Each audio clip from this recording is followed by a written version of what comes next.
Hola, buenos días, buenas tardes. No sé dónde estarán ustedes, pero aquí soy Rosenthal Calmon Alves. Soy el fundador y director del Centro Knight para el Periodismo en las Américas. Mi colega Teresa Mioli y yo queremos darles la más cordial bienvenida al seminario web que marca el lanzamiento del libro electrónico Protección de Periodistas, Seguridad y Justicia en América Latina y en el Caribe. El libro ya está disponible en el sitio journalismcourses.org, uno de los sitios web del Centro Knight para el Periodismo en las Américas.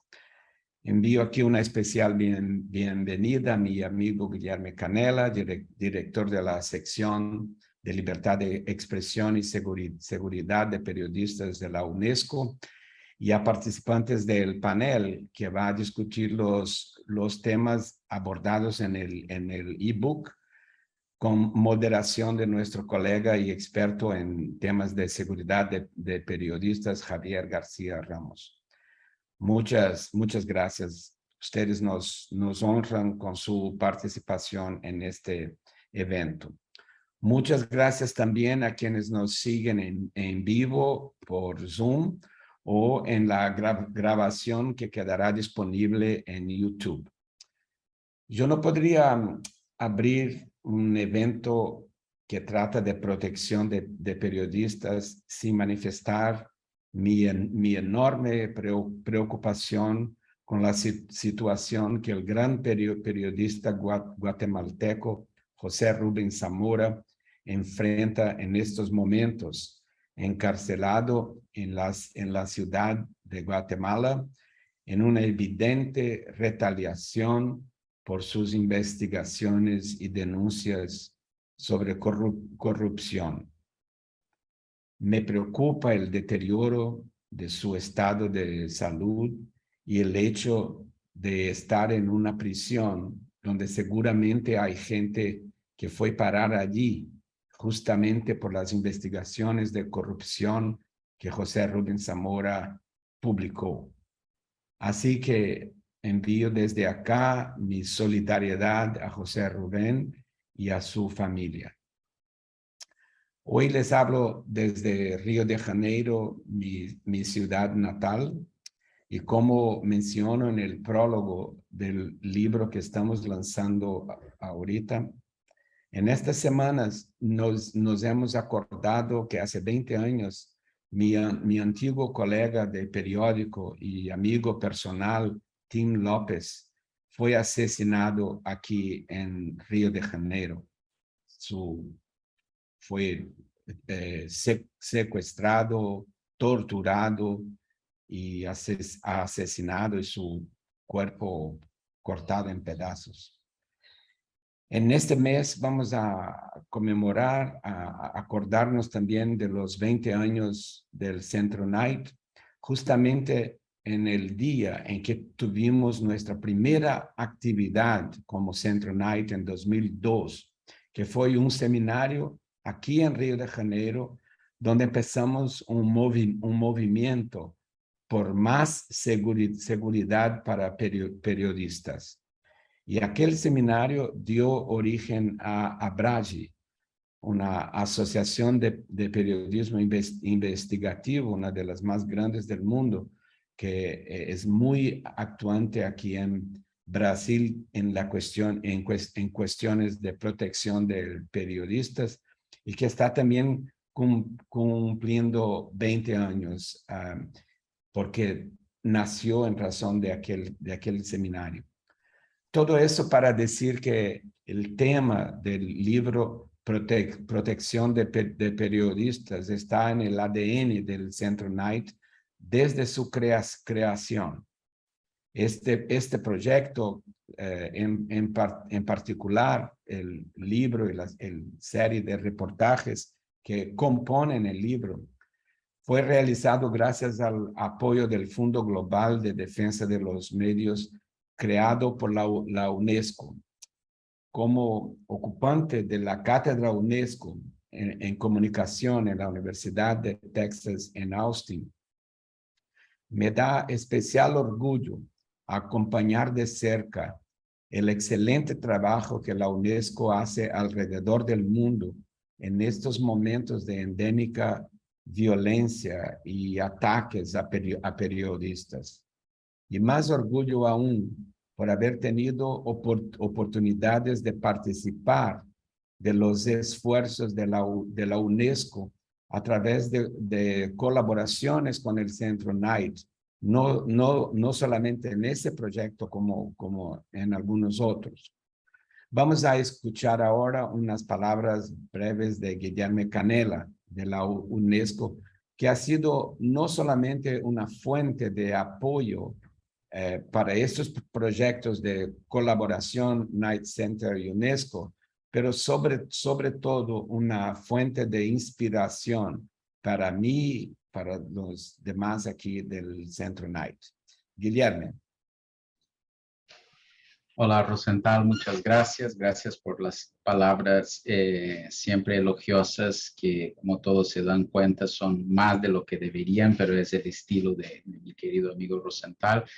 Empiezo con un disclaimer para evitar problemas en este mundo de desinformación. Yo no me olvidé ningún chicle pegado en mi nariz o algo así. Tuve que hacer una pequeña cirugía estos días y por eso tengo que utilizar esta pequeña cosa que me dio el médico.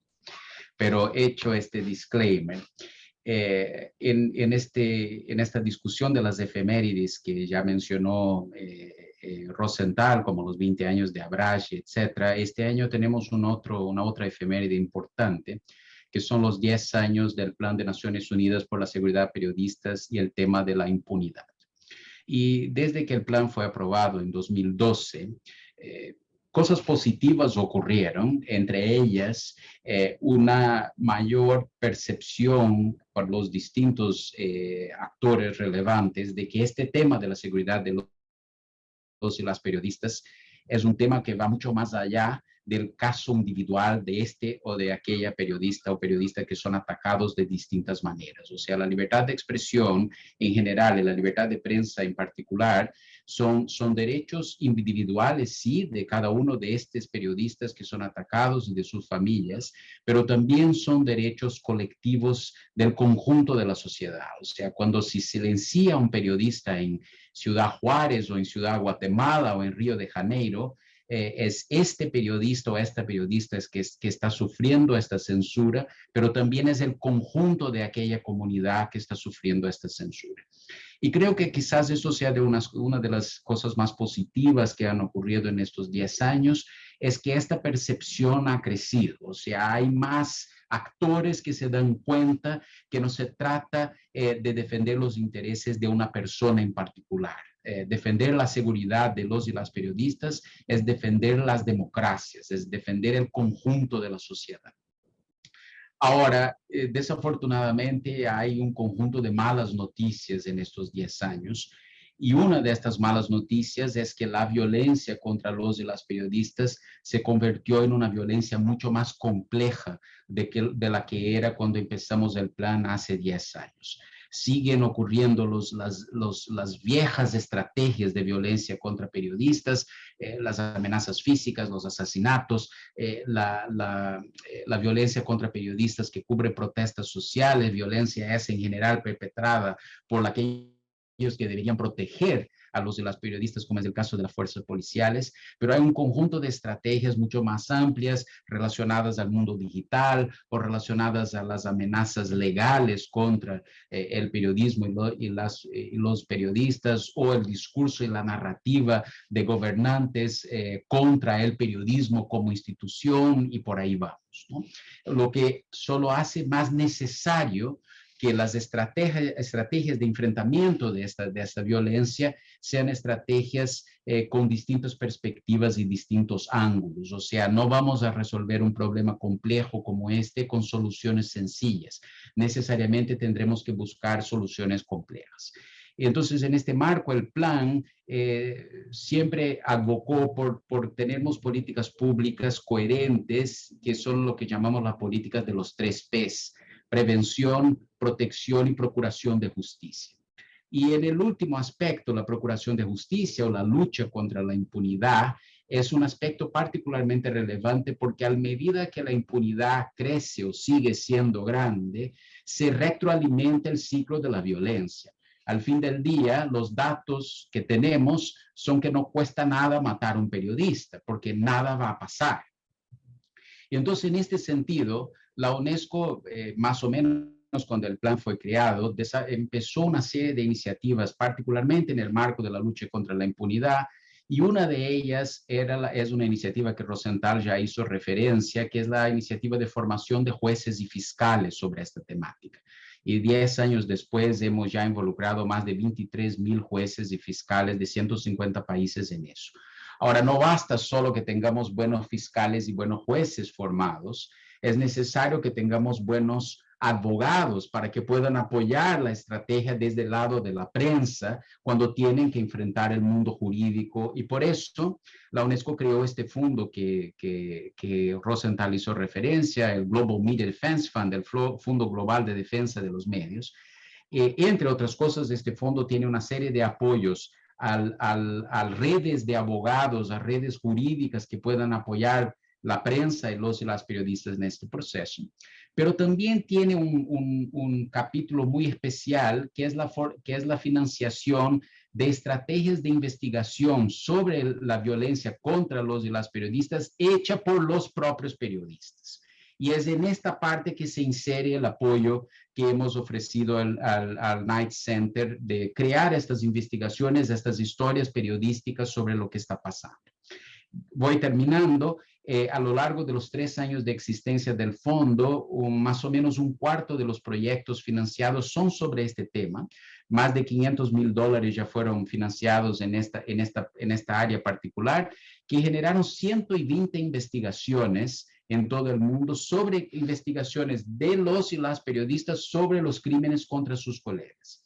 Y quisiera terminar con eso. Cuando nosotros empezamos esta discusión hace algunos años, había muy pocos ejemplos. Uno de ellos, que nosotros acá en esta llamada creo que conocemos muy bien, es el ejemplo del proyecto Manizales, que un conjunto de medios en Colombia se juntó para investigar el asesinato de Orlando Sierra.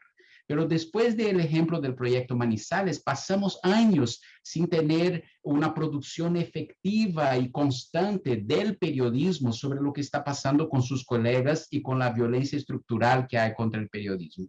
Y yo estoy muy contento de ver que no solo la UNESCO, otros como el proyecto Tim López de la Abragi y otras financiaciones que vienen de otras fundaciones internacionales, están estimulando este elemento que es muy importante, que el propio periodismo de investigación ponga su fuerza en traer a la sociedad lo que está pasando. Y vimos en muchos casos, entre ellos, por ejemplo, los casos de Javier Valdés y otros en México, que la investigación que hicieron los periodistas trajo a la luz cosas que la propia fiscalía no había percibido, no había visto con sus investigaciones. Entonces, Rosenthal, me parece que este libro es una contribución más a esta discusión y es importante que sea realmente eso, un proceso que va a continuar, porque sin periodismo de investigación sobre esta temática no vamos a lograr disminuir los niveles de impunidad que existen. Gracias. Muchísimas gracias, Guillermo. Tiene toda la razón.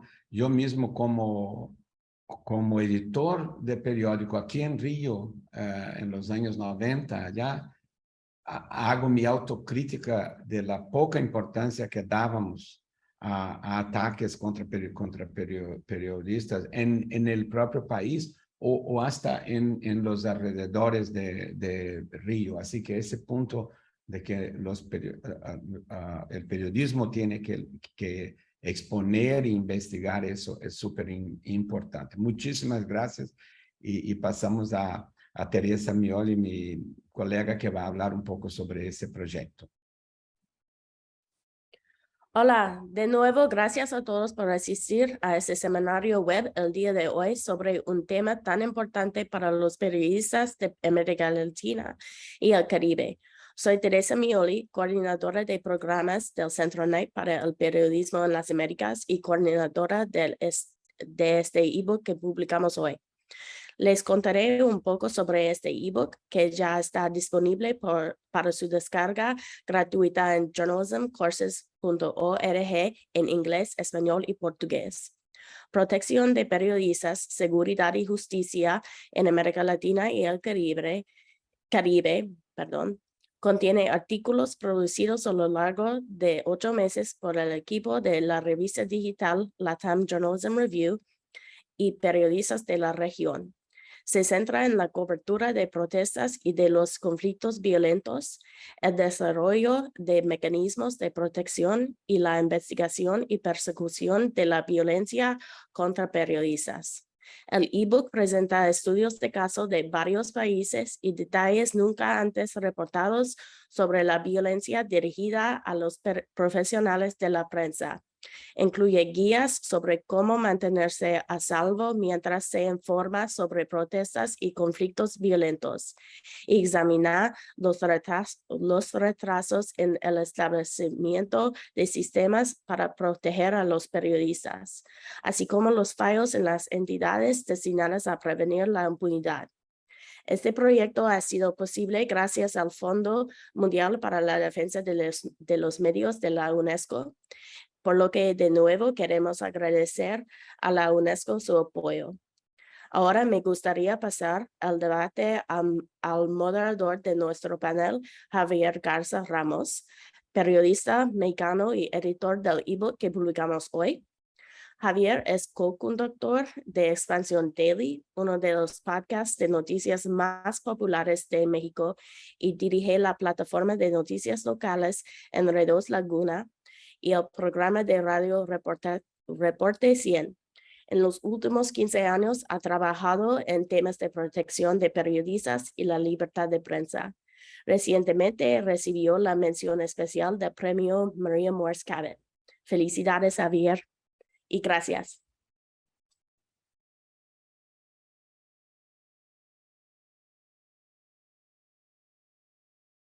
Perdón. Gracias, Teresa, y gracias, Rosenthal y Mallory y al Centro Knight por la invitación a participar en este proyecto. Ya Teresa describió el libro.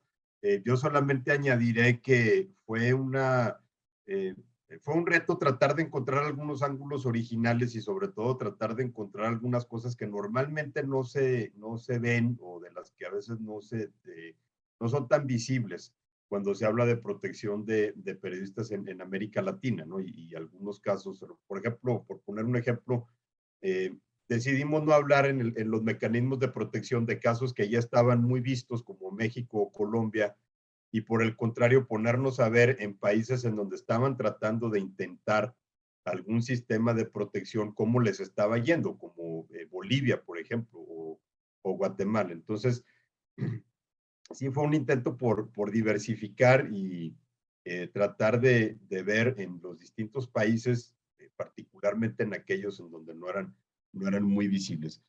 Fue un ejercicio muy interesante y para platicar de eso también, pues decidimos invitar a representantes de las 3 principales organizaciones internacionales que trabajan en materia de defensa de periodistas, de protección, de promoción de la libertad de prensa, aquí en América Latina, Artículo 19, Reporteros Sin Fronteras y el Comité para la Protección de Periodistas, que aparte también de alguna forma sus informes, sus datos, sus evaluaciones fueron también una parte importante en la columna vertebral de este proyecto. Pues a final de cuentas son la principal fuente de información, de datos sobre violencia contra periodistas. Voy a pasar brevemente unas semblanzas de nuestros invitados antes de pasar a las primeras preguntas. Nos acompaña Paula Saucedo de Artículo 19. Ella es defensora de derechos humanos que ha trabajado con varias organizaciones no gubernamentales,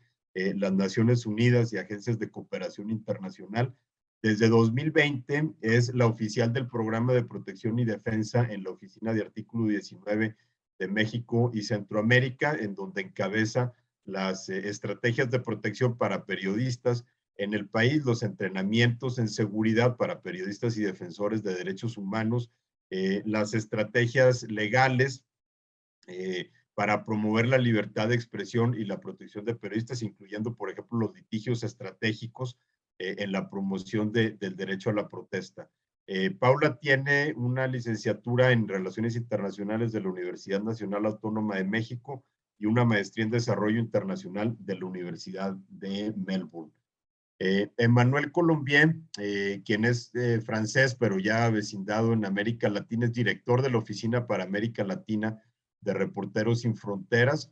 Es graduado de la Escuela Superior de Comercio de Marsella, del Instituto Francés de Periodismo, y tiene un máster en Economía en la Universidad Federal de Río Grande do Sul, en Porto Alegre, Brasil. Empezó su carrera como periodista en París, especializado en economía, creación de empresas, emprendimiento social. Trabajó para la revista L'Express, el periódico Les Ecos y el portal Yahoo Finanzas como editor.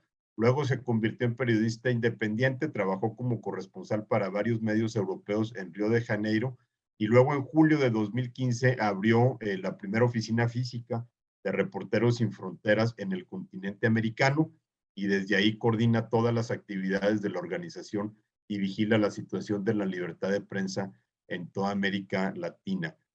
Y finalmente, Carlos Martínez de la Serna, del Comité para Protección de Periodistas. No vayamos a pensar que se parece a Natalie Southwick, que originalmente había sido convocada, desafortunadamente no nos pudo acompañar, pero Carlos es director de programas en el Comité para Protección de Periodistas, en donde dirige a un equipo global que investiga ataques a la libertad de prensa. Es periodista de formación y ha trabajado y residido en España, Japón y Estados Unidos. Ha sido J.S. Knight Fellow en la Universidad de Stanford y en el Tow Center para Periodismo Digital de la Universidad de Columbia. Así que Carlos, Paula, Emmanuel, muchísimas gracias por acompañarnos. Y pues empezamos la discusión. Lo primero que les pediría sería que nos compartieran su evaluación, su panorama de cómo está la protección de periodistas en América Latina desde el punto de vista de los propios periodistas, de cómo se ha creado la conciencia de la necesidad de tener medidas de seguridad, de la necesidad de tener una mayor conciencia sobre protección, tanto en una redacción como en lo individual, y también que nos compartieran cuáles son las tendencias más preocupantes que ven en cuanto a ataques a la libertad de prensa, intentos de censura. Rosa te comentaba el caso de José Zamora en Guatemala, y es algo que pues que brincó y que de alguna manera prende los focos rojos y que nos regresa un poco al material de este libro, por ejemplo, en donde Guatemala es tocado en 2 ocasiones. Vemos ahí una tendencia preocupante. Entonces les pediría que nos compartieran su análisis muy general. Paula, si quieres empezamos contigo. Gracias, Javier. Y bueno, antes nada más de comenzar, agradecerles la invitación y al Knight Center for Journalism, pues también enhorabuena que publican este ebook que tiene muchísima información, y pues me uno a la invitación para que quienes nos estén escuchando y viendo puedan pues ver el material que está ahí. Y bueno, pasando a un poco a las tendencias preocupantes, Javier, pues yo ya no sé ni cómo empezar, porque de verdad que ayer platicaba en otro espacio de algunas cuestiones como más positivas, y es como bastante hasta frustrante que vemos una tendencia, por lo menos en la región latinoamericana, de retrocesos importantes, incluso en países, por ejemplo, como Uruguay, que se había caracterizado por tener grandes estándares bastante elevados de derechos humanos en defensa de la libertad de expresión, y ahora parece que también países como Uruguay están en retroceso en cuestiones de libertad de expresión y espacio cívico. Entonces, pues está bastante preocupante la tendencia. Yo no sé si los líderes se ponen de acuerdo, porque es bastante como raro, no sé, pero no importa si son de derecha o izquierda, hay bastantes preocupaciones. Pero Ya enfocándome en materia, hay varias cosas que nos preocupan. Una de las tendencias que nos preocupa bastante y que vemos bastante en la región latinoamericana y el Caribe es el acoso judicial en contra, no solamente de periodistas, pero me voy a enfocar en periodistas, justo por parte de personas, principalmente servidores públicas y otras personas con proyección pública. Por ejemplo, en México, el año pasado, en 2021, registramos que en promedio 3 medios de comunicación o periodistas fueron demandados al mes en promedio durante el 2021. Y sobre eso, acoso judicial lo vemos bastante preocupante en países, bueno, de Centroamérica, en Brasil, por supuesto. Entonces es una tendencia que nos preocupa muchísimo y que además va a la alza, el acoso judicial. Estamos viendo en varios países en los que se habían derogado ciertas leyes, hay tendencias para que se vuelvan pues a reformar leyes tanto locales como federales para volver a traer leyes que son restrictivas a la libertad de expresión. Entonces, esto es bastante preocupante y creo que también habría que enfocar ahí ciertos esfuerzos en cómo prevenir que el acoso judicial se siga pues perpetrando en la región. De ahí, por supuesto, otras cuestiones que ya habían mencionado al inicio de esta jornada, la estigmatización contra la prensa, que lo vemos en El Salvador, lo vemos en México, lo vemos en Brasil, también ya lo vemos en países como el mismo Uruguay.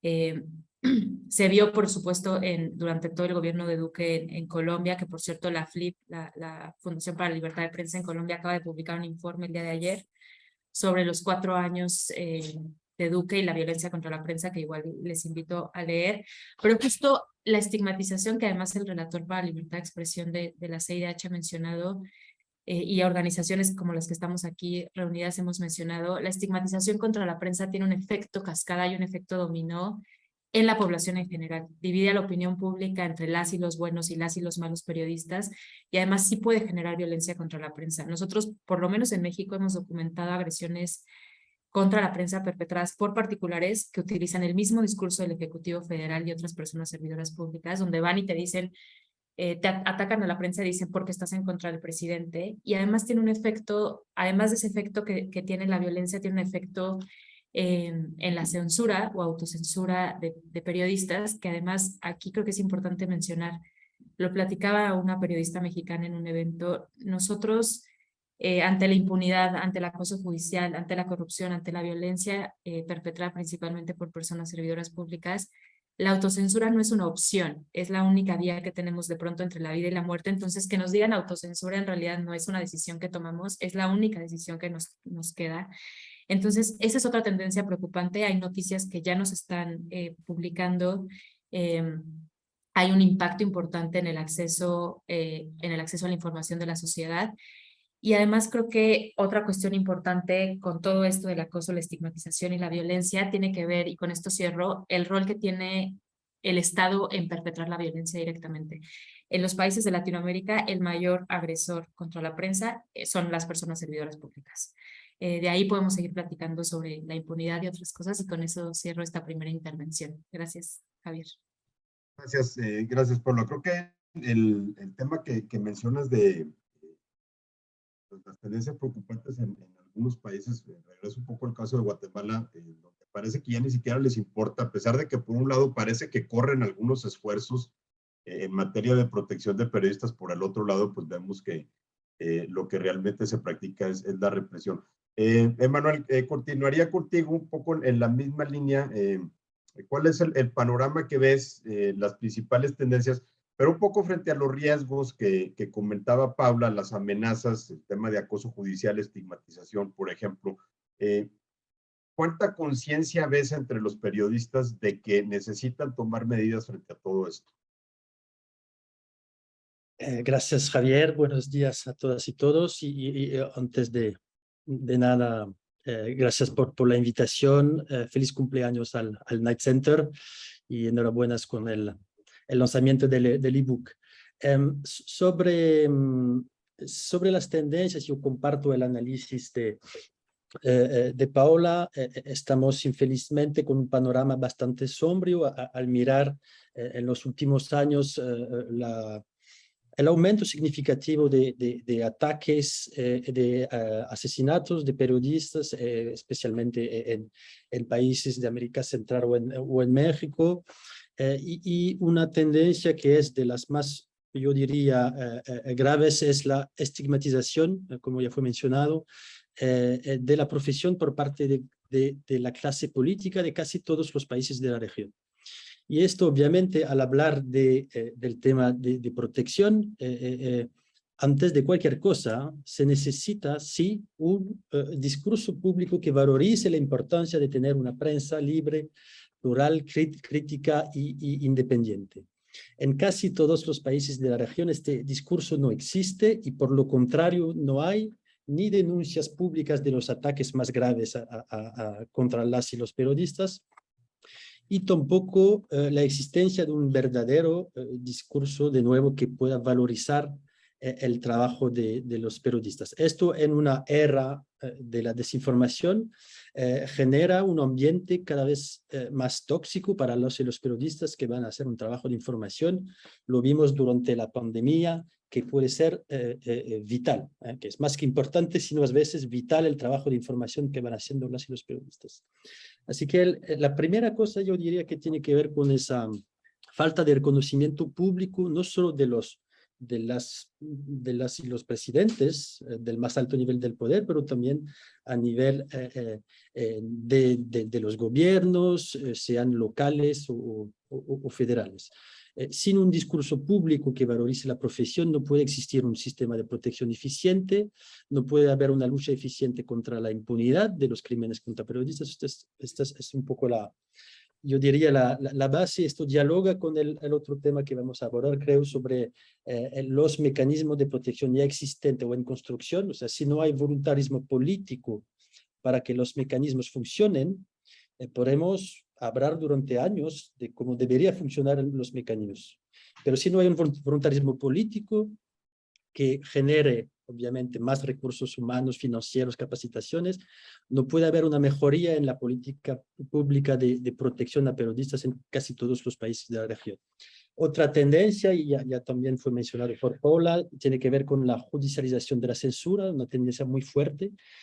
Aquí, hablando desde Brasil, es un tema que preocupa mucho a Reporteros Sin Fronteras y también todas las organizaciones que defienden la libertad de prensa. Hay una tendencia que, de nuevo, deriva del discurso de odio impulsado por Bolsonaro en el caso de Brasil, pero a partir del discurso estigmatizante observamos un efecto de cascada y cada vez más periodistas y medios de comunicación perseguidos judicialmente por haber denunciado tal o tal asunto de corrupción o incomodado tal o tal poder económico, religioso perdón, político. Esta tendencia de la judicialización es muy compleja, no es, obviamente hay que analizar caso por caso, identificar estrategias para defender los periodistas que, cuando son muy vulnerables, cuando viven lejos de los centros urbanos, no tienen la capacidad de defenderse. Y la consecuencia de esto es, obviamente, la autocensura, la creación de zonas silenciadas, de temas intocables. O sea, la judicialización de la censura tiene efectos directos sobre el trabajo periodístico, porque de alguna manera impide a los periodistas concentrarse sobre el trabajo de información, porque tienen que defenderse frente a los órganos judiciales. Es una tendencia muy fuerte y muy preocupante en casi todos los países de la región. Y el otro tiene que ver, pero no es de ayer, con el aumento de las campañas hostiles, campañas de hostigamiento, de humillación orquestadas en redes sociales. Esto es algo cada vez más fuerte y específicamente contra las mujeres periodistas de América Latina que están sufriendo ataques online absolutamente terribles, y que por a veces no tener las capacidades, las posibilidades de defenderse, de nuevo van a autosilenciarse, autocensurarse para proteger su integridad física, para proteger sus familias, etc. Así que el panorama no es de los más optimistas. Pero bueno, a nivel regional y de tendencia, yo diría que hay una diferencia también en países, al hablar de mecanismos de protección también, donde sí se puede comunicar, hacer recomendaciones y trabajar conjuntamente para buscar caminos de mejoría de la situación de protección y de impunidad. Pero hay países como, por ejemplo, Nicaragua o Cuba o Venezuela, donde los gobiernos autoritarios ni siquiera dejan un espacio de discusión y donde hay un control casi total de la información y una censura estatal organizada, estructurada, que no permite a los periodistas trabajar. Y bueno, esto es ya un hecho en esos 3 países, por ejemplo, pero derivas autoritarias sí hay también, si miramos a lo que pasa en El Salvador, lo que pasa en Guatemala también. Bueno, hay un conjunto de preocupaciones que nos dan bastante trabajo, pero bueno, al mirar, por ejemplo, lo que pasa en Nicaragua, puedo terminar sobre esta situación. La situación es dramática y casi todos los periodistas independientes de Nicaragua tuvieron que salir del país en las últimas semanas y meses. Casi toda la redacción de la prensa, por ejemplo, está fuera del país. Es algo alucinante, o sea, que hay redacciones enteras que tuvieron que salir para no estar encarcelados o atacados. Así que trabajar con periodistas desde el exilio también es un desafío bastante fuerte. Así que aprovecho del espacio también para solidarizarme con todas las y los periodistas que hacen un trabajo de información de nuevo, un ambiente cada vez más hostil y tóxico. Gracias, gracias, Manuel. Ya están comenzando a caer algunas preguntas. Les vamos a dar curso un poco después de que terminemos de desahogar los principales puntos del panel. Carlos, ¿cuál sería tu apreciación sobre la situación actual, lo que acaban de comentar Emanuel y Paula? Muchas gracias por invitarnos a participar y me sumo a las celebraciones por las efemérides que han señalado Rosenthal y por la publicación del libro, y también expreso no solo mi solidaridad, sino también mi tremendo enojo por la situación que está afrontando José Rubén Zamora, y eso me lleva también a responder a tu pregunta, Javier. Yo creo que coincido totalmente en el análisis de mis compañeros, de Paula y Manuel, y me parece que hay algo fundamental, en mi opinión. Si intento mirar un poco hacia el futuro, y antes se ha hablado de la importancia de la conceptualización de la impunidad, cómo pensamos en defender y ayudar a los periodistas a partir de lo que estamos viendo. Pues una de las cuestiones es que el coste político tiene que ser mucho más elevado. Tenemos que lograr el coste político por esa estigmatización que también han descrito Paula y Manuel, por los mecanismos de abuso más bien de la ley para asfixiar al periodismo, incluido su financiación, tienen que tener un coste muy alto. El caso de Guatemala, José Rubén Zamora, es muy evidente. El gobierno de Guatemala tiene que saber que en 3 días, desde el viernes, su reputación internacional ha sufrido un deterioro enorme, como ha sido el caso. Lo digo aquí por si alguien me está escuchando.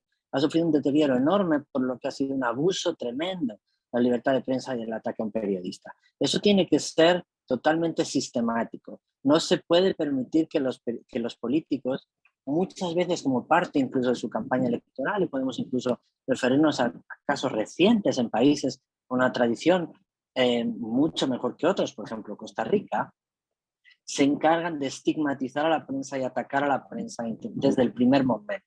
Es decir, la impunidad tiene un nuevo apartado, que es el de la impunidad política, de basar la carrera de un político en atacar a la prensa. Y eso lo vemos en políticos de distintas corrientes y de distintas tendencias.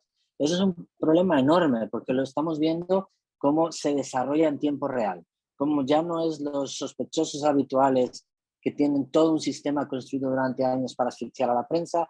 Podríamos referirnos a Cuba. Hace unos días han sentenciado a 5 años a un periodista, a 5 años de cárcel a un periodista en Cuba. Podríamos referirnos a Venezuela. Los venezolanos saben muy bien cómo se ha sufrido todo este ataque sistemático para desmantelar la prensa independiente. Si no, lo estamos viendo en otros políticos que llegaron de otra manera. Bukele en El Salvador, lo estamos viendo en Guatemala, lo estamos viendo en toda la región. Yo creo que un elemento central para mí, relacionado con el análisis que han hecho mis compañeros, es el del coste político. No se puede permitir que parte de la carrera de un político consista, parte de destacar y de labrarse un futuro, consista en atacar a la prensa. Es lo que está ocurriendo en lugares muy diversos. Otra cosa que quería, como mencionó Manuel, es periodistas en el exilio. No es un problema nuevo, pero su escala sí es probablemente nueva. La cantidad de periodistas en la región que hay en el exilio necesitan nuevas medidas de apoyo, nuevas medidas de protección, porque tenemos que conseguir que sigan ejerciendo. Es muchas veces lo único que nos queda en países como Nicaragua, una gran labor además de contacto con periodistas en el interior y de apoyo a periodistas en el interior. Ese es otro elemento si miramos al futuro. Y dentro de un panorama muy sombrío y muy dramático, en donde yo creo que el tema y el impulso es el de asfixiar la prensa desde distintos puntos de vista y al periodista, hay dos cosas que creo que también merecen nuestra atención. Una de ellas es la importancia de los mecanismos de monitoreo, de investigación, de que tengamos datos fiables de lo que están ocurriendo en todos los países. Ahí trabajamos muchos juntos, es uno de nuestros focos principales de trabajo, pero también de los trabajos locales. Quiero ensalzar y destacar la labor de las organizaciones locales de libertad de prensa. Han hablado FLIP, una organización modélica.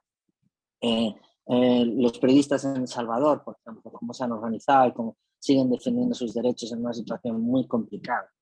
Hay dos cosas más y ya acabo. Una es la importancia de las amenazas digitales. No podemos dejar de hablar de los sistemas de vigilancia invasivos, que se llamaría spyware, que se instalan en tu teléfono sin que lo conozcas y que tienen acceso absolutamente a todo lo que tienes ahí, incluido a tu contacto con fuentes, documentos, correos, teléfonos, mensajes. Hay casos muy bien documentados ampliamente en El Salvador, también en otros países, también en México, como Paula conocerá muy bien, y Manuel.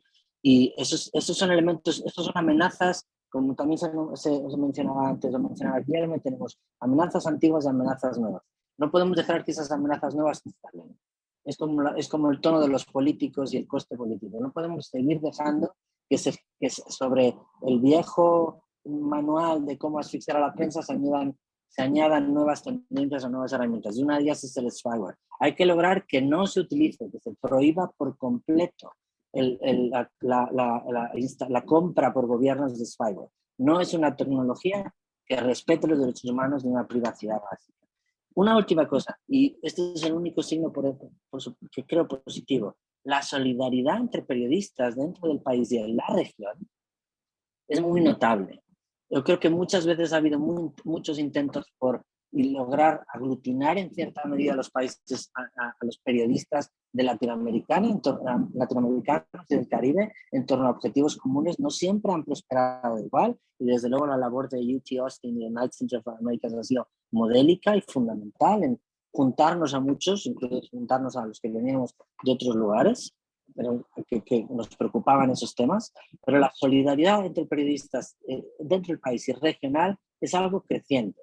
Lo que, por ejemplo, ocurrió el año pasado con el Foro CAP que organiza el Faro en distintos países, y vinieron y viajaron periodistas de distintos lugares expresando, eso es fundamental, porque tenemos que lograr amplificar y lograr una unión de los periodistas que trascienda a estos ataques políticos tan dirigidos. Muchas gracias. Gracias, Carlos. Ya están bastantes preguntas. Ténganos un poquito de paciencia porque ahorita les vamos a dar salida. Hay algunas también preguntando por algunos casos regionales en específico, comentando algunos casos regionales que creo que también vale la pena mencionar. Pero nada más quiero desahogar este segundo punto que tiene que ver con otra de las partes importantes de este libro, que es el de los sistemas institucionales de protección o de defensa de periodistas o de combate a la violencia contra periodistas que se han hecho por parte de gobiernos, a veces en concierto con periodistas o con colectivos de periodistas, a veces corriendo por caminos separados, y muchas veces el éxito o el fracaso ha dependido justamente de eso, que desde hace 2 décadas se han intentado en América Latina, y me refiero particularmente a mecanismos de protección y a fiscalías especiales o algún tipo de unidad de investigación o unidad judicial dedicada a investigar, perseguir y castigar los crímenes contra periodistas. Entonces, les pediría a Emanuel, Paula y Carlos que nos dieran su apreciación o su balance sobre cómo ha funcionado o cómo evalúan estos sistemas institucionales, cuáles son los casos que creen que han funcionado mejor, cuáles son los casos que creen que han fracasado. Emanuel, empezaríamos contigo. Gracias, Javier. De hecho, Reporteros Sin Fronteras, con el apoyo de la UNESCO, trabaja desde un año y medio sobre este tema específico de los mecanismos de protección a periodistas en la región. Difundimos este año, está disponible en nuestro portal, un informe regional que analiza los mecanismos de protección en Honduras, Brasil, México y Colombia, que son los 4 países más mortíferos para la profesión de periodistas en un poco más de la última década.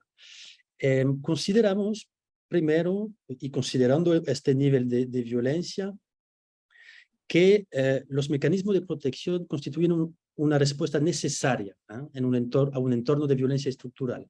El simple hecho de que existan estos programas garantiza de alguna manera en el seno mismo de los gobiernos un espacio dedicado a las denuncias y a la puesta en marcha de medidas específicas para garantizar la integridad física. O sea, a través de la existencia de esos mecanismos, las amenazas, las denuncias no pueden ser ignoradas. Esto es tal vez la primera parte. Ahora, y mirando un poco más en detalles en esos mecanismos que tienen existencias históricos muy diferentes. El primero es el mecanismo colombiano, que fue de alguna manera también replicado en México. Tienen históricos diferentes, pero infelizmente voy a concentrarme un poco más sobre la crítica, pero obviamente tenemos en ese informe detallado recomendaciones.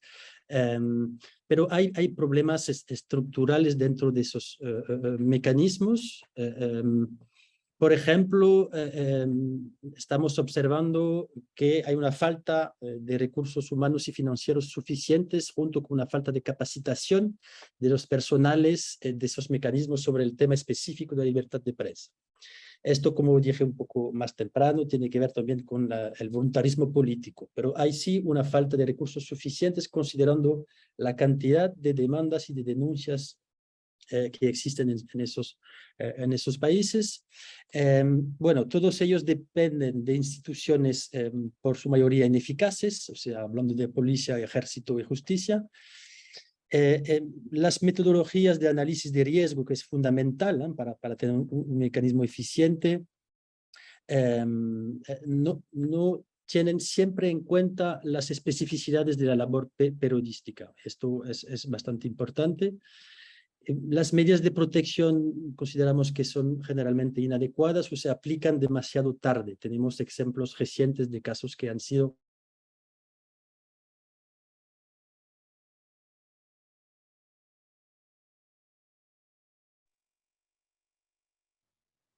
Hola. Hola. ¿Está todo bien? Sí, se cortó un minutito, pero regresó. Ah, vale. Alguien desapareció, fue. Perdimos Javier. Javier. Yo creo que perdimos Javier, a lo mejor él tuvo un problema, pero siga, Manuel, y estoy por aquí también para ayudar. Vale. No, voy siguiendo sobre bueno, hay también un tema, es que los planes de protección ignoran las formas de violencia de género que afectan a las mujeres periodistas, la población, por ejemplo, LGTBIQ+, y así como el impacto que las amenazas y agresiones tienen sobre ellas y sobre sus familias. Yo no puedo detallar, todo está disponible, pero hay sí dentro de esos mecanismos cosas que funcionan, pero una tendencia también importante es la participación insuficiente de la sociedad civil dentro de esos mecanismos. Tuvimos recientemente retrocesos en esa participación en el mecanismo de Honduras, en el mecanismo de México, o sea, hay la necesidad de trabajar en conjunto con la sociedad civil, con organizaciones que conocen los temas, también es bastante importante. El modelo del PPDDH, que es el mecanismo de protección de Brasil, es interesante porque se basea en la colaboración con organizaciones de la sociedad civil en cada estado. Pero hasta hoy solo hay 7 estados en Brasil donde sí hay un convenio, una alianza con sociedad civil. Y, por ejemplo, hemos descubierto hace muy poco que en el mecanismo brasileño, el consejo que debe reunirse para analizar las candidaturas y las denuncias no se reunió desde septiembre del año pasado. Entonces, desde el año pasado, las personas que han presentado denuncias a los mecanismos no están cumplidas y están esperando una respuesta. Bueno, entonces quería insistir un poco sobre este aspecto importante, la existencia, la necesidad de tener mecanismos que puedan garantizar medidas de protección eficientes. Existen fallas, deficiencias en los mecanismos, pero su existencia en los países tan violentos para la prensa es importante. Pero también no hacen la promoción debida sobre justamente su existencia. En Brasil, por ejemplo, hay muy poca gente, hay muy pocos periodistas que saben que existe un mecanismo federal de protección. No existen campañas de promoción de tales mecanismos porque no hay este voluntarismo político y también porque obviamente si se comunica llegan más casos y ahí genera complejidad. Así que hay este tema de la falta de comunicación es importante y también yo diría que hay una falta que es bastante sencilla de explicar, de confianza de los propios periodistas hacia esas entidades, no solo mecanismos, pero también fiscalías. En México, por ejemplo, los mayores agresores a las y los periodistas son agentes públicos, representantes del Estado. Entonces es muy difícil para un periodista confiar en un organismo que de alguna manera es también el agresor. O sea, es un debate un poco complejo, pero me quedo aquí. En Colombia también hubo algunos casos. Sí, pero Paula, ¿por qué no sigues, ya que habló de México y de lo que... Con mucho gusto. Gracias, Rosenthal. Solo agregando algunas cosas sobre los mecanismos. Y creo que ustedes, bueno, el Knight Center lo menciona en esta investigación, como por ahí hay algunas buenas prácticas o al parecer en Filipinas, que bueno, también tiene su realidad y sus complejidades, por supuesto. Pero, por ejemplo, que incluye dentro del mecanismo de protección, por así decirlo, el equivalente a la articulación con otras autoridades, como es el Ministerio de Educación y el Ministerio de Trabajo, que justo es una de las cuestiones ausentes en los mecanismos de América Latina en general y del Caribe. No hay en los existentes. Uno de los mayores problemas que vemos es la falta de articulación o la mala articulación entre autoridades. En el caso de México, por ejemplo, tan solo en 2022, en el primer semestre del 2022, tenemos registrado en artículo 19 6 casos de desplazamiento forzado interno de periodistas, solo de desplazamiento interno forzado de periodistas, y que es imposible, o sea, uno pensaría, bueno, se van a coordinar el gobierno federal con el Ministerio de Educación, el Ministerio de Trabajo, para ver qué calidad de vida se le da, por ejemplo, a estos periodistas desplazados y a sus familias, pero no existe. Y justo esto refleja una visión bastante unisectorial de la protección a la prensa, en la que, como ya se había mencionado y como Manuel comentó, y también les invito a leer el informe de Reporteros Sin Fronteras sobre los mecanismos en América Latina tienen una visión completamente reactiva, que por supuesto es necesario. O sea, sí preferimos tener a los mecanismos a no tenerlos. Eso es, por supuesto, un sí los necesitamos y los queremos tener. Pero no se puede esperar que una sola instancia, que depende además de un ministerio en el caso de México y que es igual en el resto de los países, pueda resolver todas las cuestiones que generan la violencia contra la prensa, que van desde la violencia económica y la precariedad en la que la prensa ejerce la labor, hasta cuestiones de impunidad. No podemos hablar de la violencia contra la prensa sin vincular la violencia con las coberturas periodísticas que están haciendo las y los periodistas agredidos. Por ejemplo, la mayoría de las agresiones contra la prensa en México, más del 50%, están vinculados a las coberturas de corrupción y política. Y luego, si lo ves en que el mayor agresor es el Estado, y luego que la impunidad en los crímenes contra la libertad de expresión es de más del 98% y 100% en casos de desapariciones de periodistas, pues entonces se entiende por qué se agrede tanto.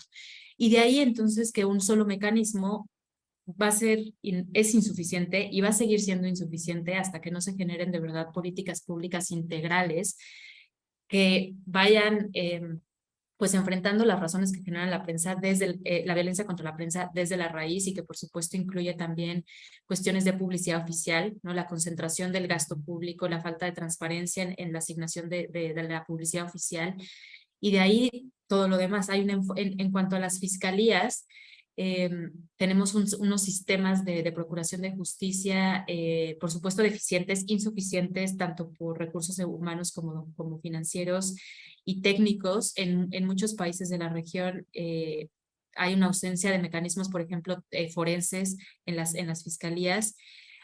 Pero otra cuestión también importante es que hay un enfoque de investigación en la víctima, ¿no? ¿Quién era la víctima? ¿Quiénes eran? Y está bien, por supuesto, pero también tendríamos que ir viendo un enfoque que se base en la investigación de las y los perpetradores. ¿Quiénes son las y los perpetradores de la violencia? ¿Qué vínculos hay entre las y los perpetradores?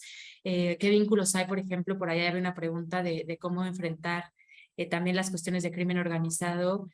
Y todo esto como un poco para ver, estos son los perpetradores, estas son las redes macrocriminalidades que hay, macrocriminales de la región, y entonces por ahí tendrá que haber también las investigaciones, enfocarse en eso para poder enfrentar y combatir la impunidad de una forma muchísimo más estructural, más que por casos individualizados. Lo dejaría por ahí por si Carlos quieres agregar algo sobre las fiscalías, porque sé que tenemos un montón de preguntas. Muchas gracias. Adelante, Carlos. Gracias, Paula. Coincido totalmente con el análisis de mis compañeros. Claro, todos estamos mirando los mismos problemas y es un excelente análisis que ha hecho Manuel y las contribuciones de Paula. Lo que yo quizá me centraría es, de nuevo, en un par de aspectos. Por ejemplo, el mecanismo de México creo que es muy interesante, pues desgraciadamente por la situación en el país, pero también el escaso éxito que ha tenido y por los problemas que plantea, que dejan en evidencia muchas de las cosas que se han nombrado. La dificultad de crear mecanismos que en algunos casos a nivel estatal no son más que un documento en un papel, no hay recursos, no hay capacitación, no hay realmente una capacidad de actuar y proteger y reaccionar ante las amenazas a los periodistas. Los mecanismos, como han dicho mis compañeros, son siempre bienvenidos, son unas herramientas en principio útiles y necesarias, aunque sea porque ponen en evidencia el problema de la protección a los periodistas, de la urgencia de hacerlo. Pero sabemos que en muchos casos una mezcla de falta de capacitación, de recursos, transparencia, falta de coordinación con otras instituciones y otros muchos problemas son muy poco o nada eficaces. Eso no significa que haya que eliminarlos, sino que tenemos que de nuevo ser exigentes en cómo se crean y cómo los monitoreamos o escrutinamos, ¿no? Por ejemplo, como ha dicho Manuel, es esencial que estén abiertos a la participación de la sociedad civil, que sean transparentes, que tengamos acceso a sus datos, a su financiación, y como por propio diseño no pueden depender de la voluntad política. Y vuelvo a lo mismo, no podemos dejar la protección de los periodistas de la voluntad política. Eso es un desastre. Tienen que residir en las instituciones, en una judicatura independiente y sólida y bien capacitada, y en otros mecanismos que el Estado se provea para no solo defender a periodistas, sino defender a derechos humanos, los derechos humanos en general y activistas, en los que pondríamos a los periodistas también. A mí me parece que al final, si lo afrontamos este problema desde un modo práctico, es también de construir democracia, construir instituciones sólidas, independientes, que puedan garantizar. Por ejemplo, vuelvo a Guatemala. Lo que ha ocurrido con José Rivera Zamora es una muestra de que la democracia está, cuando menos, en un fallo enorme. El papel de la fiscalía, la falta de independencia, la falta de transparencia. Entonces se pueden producir estos ataques. Si ocurre esto, ¿cómo podemos esperar que protejan a periodistas en otras condiciones? Honduras es un drama.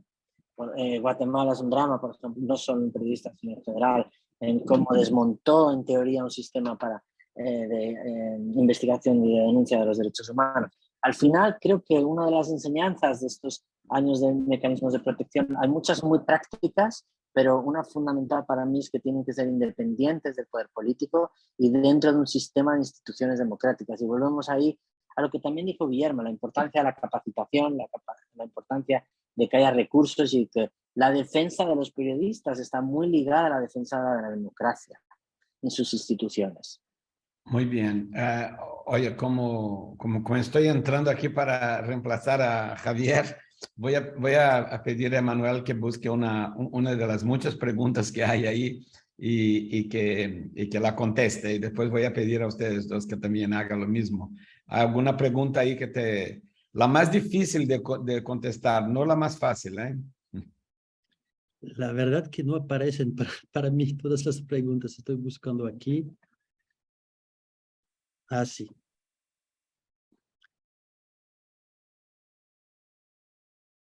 Algunas no son preguntas, son comentarios sobre realidades Yo- que... Sí, adelante, Paula. Yo medio, me pueden, ajá, gracias. Yo medio anoté algunas, iba anotando algunas. Sí. Había una, por ejemplo, que nos preguntaban sobre si teníamos datos de Venezuela. Artículo 19 también es parte de una red regional que se llama Red Voces del Sur, donde está IPIS, que es el Instituto de Prensa y Sociedad de Venezuela, también está del Perú. Y en 2021 habían registrado 160 ataques contra la prensa en Venezuela. De estos son 20 procesos de acoso judicial contra la prensa y sé que de estos casos el 70% fueron perpetrados o cometidos por integrantes del Estado. Nada más como para contestarte esa, no recuerdo quién la escribió. Y otra cuestión que no sé si tú quisieras contestar, Emanuel, lo podemos contestar porque un poco la vi en varias preguntas, es como qué mecanismos o qué estrategias de protección nosotros recomendamos cuando, por ejemplo, cuando hay presencia del crimen organizado. Por ahí alguien mencionó, por ejemplo, la frontera de Paraguay con Brasil, pero bueno, esta realidad del crimen organizado la compartimos desafortunadamente en toda la región. Entonces, si quieren podemos medio contestar esa, como de qué estrategias o mecanismos de protección nosotros recomendamos en estas coyunturas o realidades, y luego voy viendo otras preguntas en lo que regresa Javier. Gracias, Pablo. Pero sobre esta pregunta de qué mecanismos y qué se puede hacer, creo que hay una cuestión importante y que lo mencionaba también Carlos anteriormente, es que, pues lo voy a decir así, ante el ambiente tan hostil, el contexto tan hostil, impune, corrupto, etcétera, sí es importante fortalecer las redes entre la prensa y entre sociedad civil, organizaciones de la sociedad civil, y empujar cambios desde la colectividad, desde, por ejemplo, justo lo que hace el Knight Center for Journalism y otras organizaciones como Artículo, y otras, fortalecer las cuestiones de autoprotección, mecanismos de autoprotección, qué estrategias hay para por ejemplo, algo que yo he visto mucho en México que ha funcionado y en otros países de Centroamérica, es que ya se ponen de acuerdo, por ejemplo, periodistas freelance y de distintos medios para monitorearse entre ellas y ellos cuando van a hacer coberturas de riesgo. Sí creo que es importante desde este lado fortalecer esos mecanismos de autoprotección, de monitoreos, de denuncias públicas, de por supuesto buscar a los organismos internacionales. Por ahí alguien decía, ¿qué más se puede hacer además de denuncias internacionales? Creo que es también desde este lado cómo acercamos al periodismo a la gente. Lo cierto es que en la región latinoamericana también hay una historia que no se puede negar, por lo menos en México, que el periodismo nació pues al lado del Estado, y que también desde este lado tendremos que ver qué hacemos para contrarrestar las narrativas de estigmatización contra la prensa y acercarnos más a la sociedad, y desde ahí empujar estos cambios y estas denuncias públicas, que se denuncie a nivel nacional y por supuesto que siga la observancia desde la esfera internacional. Y en lo práctico, sí creo que fortalecer algunos mecanismos y medidas de protección. Por ejemplo, hay muchas organizaciones en la región que pueden monitorearles cuando están haciendo coberturas de riesgo. Se pueden acercar al artículo 19, no es comercial, sí se pueden acercar al artículo 19 para ver si podemos hacer talleres de seguridad. Lo hicimos en años pasados con periodistas en Colombia cuando fueron las protestas. Y en fin, creo que es a través de fortalecimiento de redes y desde colectividad que se puede hacer algo más. Y eso, redes también de apoyo, por si entre ustedes y nosotros y todas. Pero bueno, ahí lo dejo como, no sé si Emanuel o Carlos quieran mencionar algo. Adelante, Manuel.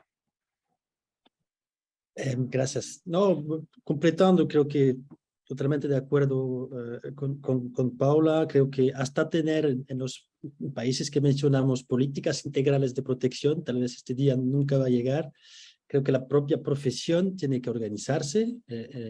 Obviamente hay que diferenciar también las grandes redacciones de los grandes centros urbanos y los comunicadores, blogueros que trabajan a veces en condiciones muy difíciles y solamente hablando de infraestructuras y de material para trabajar. Pero sí hay que adaptar dentro de esos medios de comunicación protocolos internos de protección, de autoprotección, tanto digitales como físicas. Creo que hay que hacer un trabajo que cualquier redacción hace, es medir también el valor de una información. O sea, ¿cuál es el riesgo que estoy dispuesto a tomar para tener una información? Y si tengo dentro de mi redacción las herramientas y el material de protección suficiente para ir y buscar esa información. Esto es el trabajo, yo diría, de cualquier redacción, pero es importante insistir sobre esto, considerando el aumento de los ataques contra la prensa, pero es fundamental que en paralelo de la construcción de políticas públicas, en paralelo de la contribución de la sociedad civil a esto, hayan protocolos de protección y autoprotección establecidos en las redacciones, y también reforzando este aspecto de trabajar con alianza, con otros medios de comunicación, transparencia, beneficiarse también de los recursos nacionales e internacionales que ya existen sobre esos temas, compartir informaciones, buenas experiencias. Esto es fundamental. Por ejemplo, nosotros en este momento, a través del proyecto que tenemos con UNESCO, estamos preparando también manuales, toolkits de protección para periodistas en los 4 países del análisis, y lo que queremos hacer es también adaptar estos toolkits a las realidades del campo, porque un periodista que trabaja en las montañas colombianas no tiene el mismo nivel de riesgo ni especificidades de riesgo que un periodista que va trabajando desde Tegucigalpa sobre temas políticos. Así que hay que adaptar también estas medidas de protección a los contextos locales, a las especificidades de los locales donde trabajamos, lo que implica también a veces trabajar sobre cuestiones de acceso a Internet, infraestructuras disponibles para trabajar. O sea, es más amplio que la única temática de protección, pero es algo que venimos acompañando. No sé si tengo un poco más tiempo, pero estaba mirando una de las preguntas que puedo tal vez contestar, que nos viene de Brasil sobre el papel de la academia, universidades en la formación de los futuros periodistas. Me parece una buena pregunta también, específicamente sobre el tema de la desinformación. Estamos en una era de la desinformación. Creo que el papel de los profesores, de los académicos, es también hacer un trabajo de pedagogía para las audiencias sobre el tema, por ejemplo, de la propiedad de los medios, quién está por detrás de las informaciones que circulan, por qué es importante verificar las informaciones que estoy leyendo antes de compartirlas. Como saben, las informaciones falsas circulan mucho más rápidamente que las verdaderas informaciones. Desde la área académica hay un trabajo fundamental de educación de las audiencias, y también una necesidad de profesionalizar cada vez el trabajo de los periodistas, porque contra esta crisis de desinformación la respuesta viene de los propios periodistas. Hay que contestar a esa crisis con más periodismo de calidad, más periodismo de investigación. Así que la profesionalización también de los propios periodistas es una buena respuesta frente a la crisis de desinformación y la desconfianza y la estigmatización permanente. Y ahí me quedo. Gracias, Emanuel. Una disculpa, me botó un apagón que tuvimos aquí en donde estoy, pero bueno, ya de regreso. Gracias a Rosenthal por haber apoyado. Vamos a continuar con algunas preguntas. fuera de los ejemplos de las fundaciones para la libertad de prensa, aquí están preguntando sobre estrategias colectivas, métodos o herramientas de asociación para protección que se han identificado en América Latina. ¿Y cómo consideran ustedes que es la solidaridad entre periodistas, ¿no? Si periodistas independientes o los que están en medios de comunicación son solidarios unos con otros o buscan procurar su protección? Carlos, no sé si quieras tomar esta. Claro, sobre herramientas, yo creo que es muy importante lo que han comentado mis compañeros sobre hay muchas herramientas, cada uno, como hay muchos problemas, pues pueden ir los periodistas interesados a las 3 organizaciones que estamos aquí y a las organizaciones locales en busca de recursos lo más específicos que puedan para analizar los riesgos asociados a una situación. Creo que es esencial ese análisis de riesgos. Lo dijo Guillermo al inicio de esta sesión, pero creo que la cultura de la seguridad hay que seguir cultivándola y desarrollando herramientas específicas, es decir, ¿qué podemos hacer para anticipar todos los problemas que podemos afrontar en determinada situación? Esa es la pregunta que creo que cualquier periodista se tiene que hacer. Puede ser ir a cubrir una protesta, una manifestación, puede ser semanas cubriendo unas elecciones, puede ser un viaje, pero siempre hay que hacerse esa pregunta. Y a partir de ahí, todas las organizaciones que estamos aquí, muchas otras, desarrollamos mucha información, actualizamos lo máximo que podemos para que sean lo más específicas posible. Y si no tienes la información que necesitas, nos escribes y trabajamos juntos para ver por qué no existe. Y trabajaremos los que estamos aquí y los que no están para intentar dar esa información. Y luego era sobre la solidaridad, ¿verdad, Javier? Yo creo que mi experiencia es que los periodistas, yo creo que existe una enorme solidaridad entre los periodistas ahora mismo en la región, y antes destaqué que además creo que hay una oportunidad ahí para trascender los problemas nacionales y hacerlos más visibles y amplificarlos a través de esa solidaridad regional. Es decir, los gobiernos que se dedican a acechar, a acosar, a asfixiar a los periodistas, voy a poner un ejemplo en Nicaragua, donde hay muchísimos periodistas en el exilio, tienen que saber que el gobierno local, que ahí no acaba, que pueden incluso expulsarlos de sus fronteras, pero que la solidaridad tenemos que hacer porque esos periodistas puedan seguir trabajando. Eso empieza a ser un asunto de seguridad en ese momento, no ser capaz de poder, ya no tienes una fuente de financiación básica, ¿no? Y poder amplificar esos problemas y que al final el periodismo continúe, porque la situación de los periodistas en el exilio no es una cuestión temporal, es una cuestión estructural en América Latina. Con lo cual yo creo que la solidaridad existe y es incluso una oportunidad para intentar desarrollar formas para proteger y contrarrestar el ataque tremendo político contra los periodistas. Paula. Sí, gracias, Javier. Yo quise agregar algo y también aprovechando por ahí había visto otra pregunta de qué se puede hacer para contrarrestar también los discursos de estigmatización y la veo un poco vinculada o qué estrategias ha habido, porque creo, por ejemplo, que en México algo que pasó este 2022 ante el desafortunado incremento de la violencia letal en 2022, por primera vez en la historia del país, me parece, hubo movilizaciones simultáneas en más de 60 ciudades del país, organizadas y lideradas por el mismo gremio que exigía el alto a la violencia contra la prensa, y las movilizaciones, recuerdo, anteriores más grandes habían sido en 2017 cuando asesinaron a Javier Valdés. Entonces creo que esto habla por supuesto sigue habiendo cuestiones ahí al interior del gremio, pero sí habla de una mayor cohesión entre las y los periodistas, y que en esto creo que sí es importante, como lo había mencionado Emanuel antes, traer a las y los dueños y jefes de prensa, o sea, editores, jefes en los medios a la conversación para justo pues fortalecer estas redes entre las y los periodistas.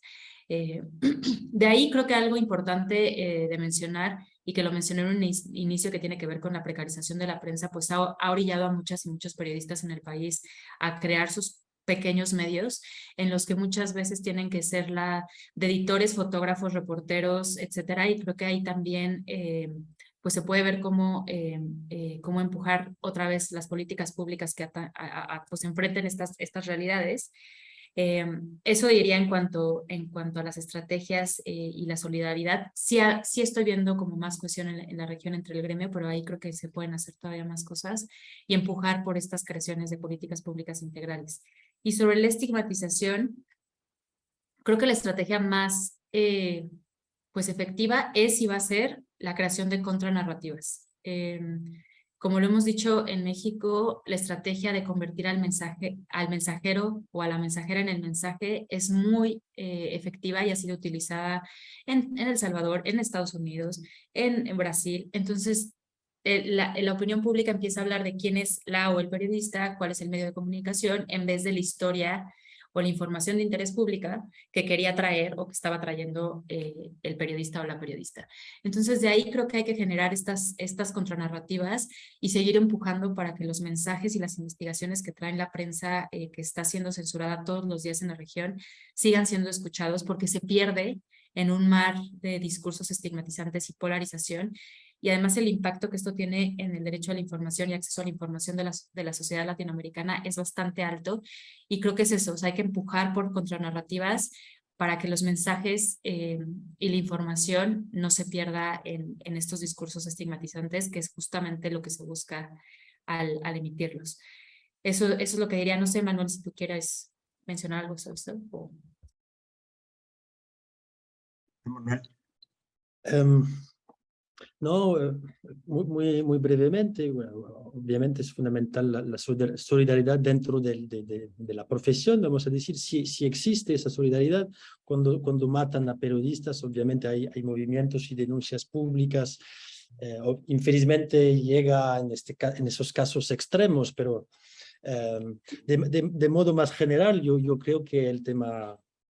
Bueno, lo que menciona Paula es bien interesante, o sea, y es el sentido de unas de nuestras últimas campañas, es de alguna manera educar a las audiencias, a las poblaciones sobre lo que se pierde cuando se mata, cuando se ataca a un periodista, que la sociedad como un conjunto está perdiendo cuando se intenta silenciar a las voces críticas, en vez de defender a la profesión por ser una profesión aparte, o sea, yo veo este punto importante que se pierde cuando se mata a un periodista, es la sociedad que está perdiendo su derecho a ser debidamente informada. Este punto lo veo bien importante. Yo tenía un segundo punto, pero creo que ya me lo olvidé, así que dejo la parada.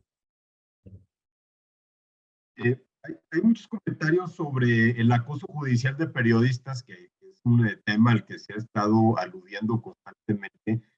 A mí me llama mucho la atención, sobre todo en países en donde, por una parte, los gobiernos dicen que promueven algún tipo de mecanismo o fiscalías para proteger a periodistas, pero luego se voltean y crean todo un ambiente de hostilidad judicial o de hostigamiento judicial. Alguien comenta que en países como El Salvador y Nicaragua ya no se necesita matar a periodistas, solamente utilizar el aparato judicial o las redes sociales como armas en contra de los periodistas. ¿Cuáles son las formas en que los periodistas podemos defendernos frente a esto, ¿no? Porque esto es algo que nos deja realmente vulnerables. Paula, no sé si quieras empezar con esto. Sí, gracias, Javier. Bueno, creo que hay varias cosas. Uno es que tiene que ver con esta cuestión de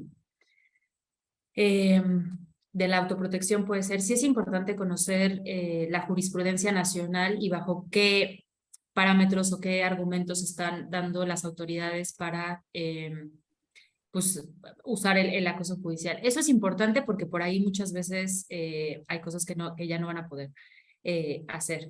Lo cierto es que también en esta región, o sea, hay que reconocerlo, hay muchísimas arbitrariedades en la forma en la que se aplica la ley o pues sí, la normatividad. Entonces, creo que es importante sí hacer, otra vez, no quiero que sea una comercial, pero acercarse puede ser, por ejemplo, nosotros en Artículo en México sí damos asesorías jurídicas, también las da el CPJ, Reporteros Sin Fronteras, otras organizaciones locales, porque muchas veces se pueden, sé que es complicado porque por eso utilizan el aparato judicial y el acoso judicial, porque los impactos que tiene en la vida personal, económica de las y los periodistas es muchísimo mayor.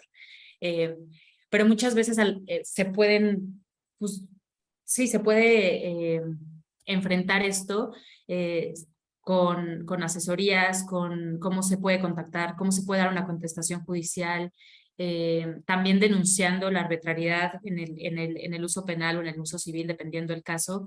Y creo que eso es como lo más importante. También se pueden enviar comunicaciones a las relatorías tanto de Naciones Unidas como de la Comisión Interamericana para que hagan pues un llamado público a las autoridades o se puedan emitir medidas cautelares.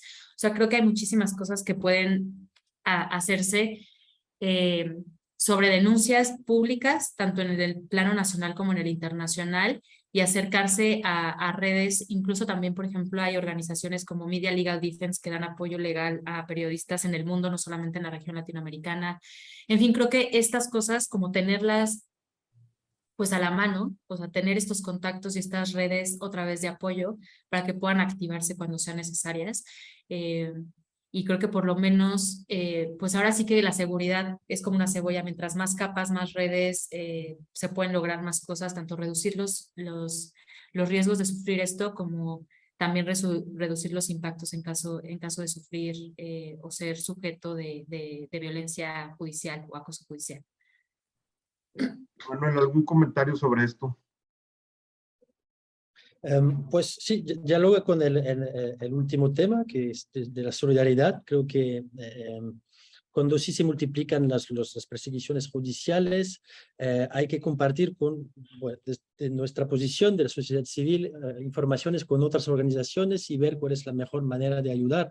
Y generalmente la primera necesidad es financiera, porque ya, Carlos lo comentó bien, la judicialización de la censura también la estrategia es de asfixiar económicamente a los periodistas para que no puedan concentrarse más en su trabajo, sino en su defensa legal. Y buscar abogados y buscar fondos para esto demanda mucho tiempo y al final de las cuentas el periodista es silenciado porque tiene que defenderse y pagar abogados. Así que de lo que hacemos desde la sociedad civil es esto, compartir informaciones, y ver cuál organización tiene los recursos del momento para apoyar a nivel financiero y también a nivel de los consejos jurídicos que se pueden dar.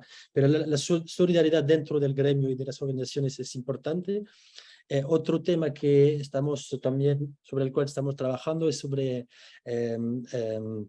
la capacitación de los jueces. En algunos países de la región estamos trabajando y pensando en talleres para capacitar a los jueces que van a investigar justamente este tipo de casos de difamación, de calumnia, injuria, etc. Así que con un mejor conocimiento de la situación, de la realidad de los periodistas por parte de los jueces, creo que puede haber también, esto también puede de alguna manera reducir esa tendencia preocupante. Y el último punto, Paula ya lo mencionó, tiene que ver con traer los casos más graves y visibles a las instituciones internacionales como la Comisión Interamericana, las Naciones Unidas, para dar visibilidad y presionar a los gobiernos a nivel internacional para que cesen esas persecuciones abusivas. Así que, bueno, hay bastante caminos.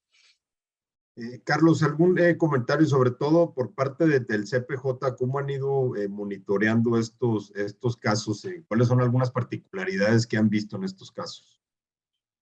Yo creo que para nosotros es una prioridad, igual que monitoreamos desde hace muchos años ya los ataques a periodistas, porque primero cada caso es importante y luego de todos ellos aprendemos mucho.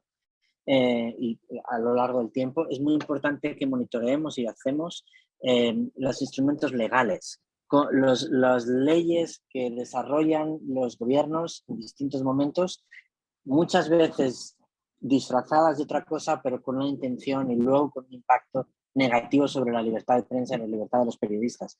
Incluso nos podríamos remontar a los años de Correa en Ecuador o Chávez en Venezuela u otros, como algunos de esos recursos jurídicos que adoptaron, formas, instituciones, leyes, han acabado apareciendo en otros lugares. Lo importante que es haber monitoreado, analizado las leyes o los intentos en ese momento. Ahora, creo que la parte el monitoreo de esos recursos legales del Estado para asfixiar a la prensa es esencial y es una prioridad para CPJ. Por ejemplo, estamos viendo como leyes similares que dirigen nada más que fundamentalmente a asfixiar económicamente a los medios de comunicación independientes aparecen en unos lugares y otros con distintas tendencias y distintas incluso tradiciones. Podemos verlo en El Salvador, por supuesto en Nicaragua, lo vimos antes y es curioso como de repente, curioso para dentro de la desgracia, como lo vemos en estos países y luego se adoptan cosas similares en Venezuela, por ejemplo. Y fuera de la región también es importante la solidaridad de los periodistas, no es solamente regional, es como periodistas y por la importancia que reconocemos a la libertad de prensa y en la acción de los periodistas. La acción de Rusia como modelo de desarrollo de un Estado opresor que asfixia al periodismo independiente, su huella se ve en toda la región y en otros países. Entonces, la solidaridad al final y la acción coordinada a todos estos niveles y con un aspecto muy destacado, hay que prestar mucha atención a la letra pequeña de todas estas leyes, es muy importante desde hace años y creo que lo va a seguir siendo más en el futuro. Para los periodistas, para los que están en línea y hacen preguntas, tenemos que desarrollar guías que les ayuden a interpretar estas leyes lo mejor posible, que además actualizar, qué pueden hacer, cómo pueden seguir ejerciendo el periodismo tratando de evitar los puntos más conflictivos o por lo menos que conozcan ellos. Y esas guías las estamos elaborando sobre distintos países y creo que van a ser cada vez más importantes porque al final los periodistas lo que nos preguntan, los directores de medios es, oye, se ha aprobado esto y es que no sé qué hacer. Literalmente, no sé qué hacer ahora con una fuente de financiación que tenía, no sé qué hacer sobre unas coberturas que van a exponer una corrupción del gobierno y el gobierno puede utilizar esto para... Al final afrontan problemas muy concretos que tienen unas implicaciones enormes para su seguridad y su sostenibilidad básica. Bueno, muy bien, gracias Carlos. Pues se nos acaba el tiempo, creo que ya es hora de ir aterrizando esto. Muchísimas gracias a Paula Saucedo de Artículo 19, a Manuel Colombier de Reporteros Sin Fronteras y a Carlos Martínez del Comité de Protección de Periodistas. Voy a comentar de nuevo porque realmente vale la pena decirlo. Las tres organizaciones más importantes de defensa de periodistas en América Latina, que también sus datos, sus informes, su documentación es una de las columnas vertebrales de este libro. Recordarles que el libro se puede descargar en journalismcourses.org, que es un sitio del Centro Knight, y ahí van a encontrar desde experiencias que a lo mejor son ilustrativas de cómo periodistas deciden tomar precauciones en la cobertura de temas de violencia o de conflicto o de protesta, hasta las distintas experiencias de cómo se han ido tratando de hacer mecanismos de protección o cómo se han creado fiscalías especiales. Ahí lo pueden ver. Gracias a Guillermo Canela de la UNESCO y bueno, lo regreso con Rosenthal Alves para que nos despida. Bueno, wow, estaba sin cámara, pero muchísimas gracias. Yo creo que todos aprendimos muchísimo hoy y vamos a aprender mucho más con la lectura del libro.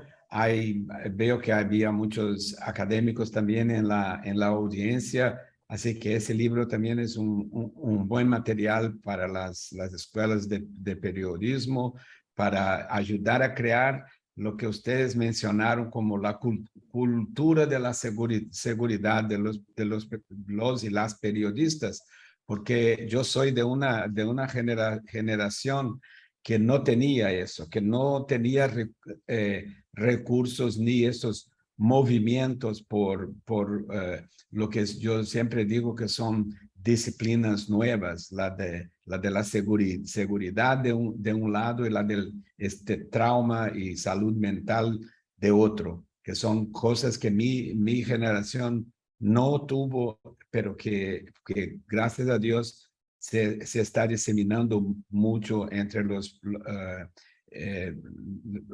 profesionales del periodismo. Bueno, les dejo entonces, gracias Javier, y gracias Paula, gracias Emanuel y Carlos, y bueno, que estemos juntos y sigamos en esa causa por el buen periodismo en las Américas. ¿Ok? Chao, chao.